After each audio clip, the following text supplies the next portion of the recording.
مفسرین اندلس تفسیر قرطبی لابن ابو عبداللہ محمد القرطبی، حضرت ابو عبداللہ محمد ابو بکر فرح الانصاری الاندلسی القرطبی جو امام قرطبی سے مشہور ہوئے، ان کی تصنیف لطیف کا نام الجامع لاحکام القرآن ہے۔ امام قرطبی کی تفسیر ایک مقبول اور نہایت مفید تفسیر ہے جو احکام قرآن کے موضوع پر اعلیٰ مقام رکھتی ہے اور بلاد اسلامیہ کے دینی اداروں اور جامعات میں شامل نصاب ہے۔ مفسر الجامع لاحکام القرآن قرآنی آیات ترید کرنے کے بعد اسباب نزول بیان کرتے ہیں، پھر اختلاف قرات اور وجوہ اعراب بیان کرتے ہیں۔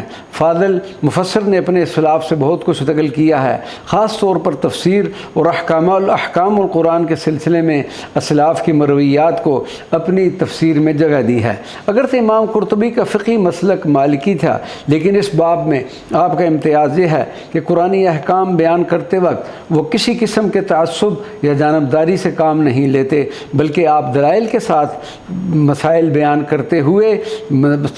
کرتے ہوئے صداقت کی جستجو میں بس لگے رہتے ہیں۔ تفسیری ادب میں امام قرطبی کی الجامع لاحکام القرآن کو نمائندہ تفسیر ہونے کا درجہ حاصل ہے۔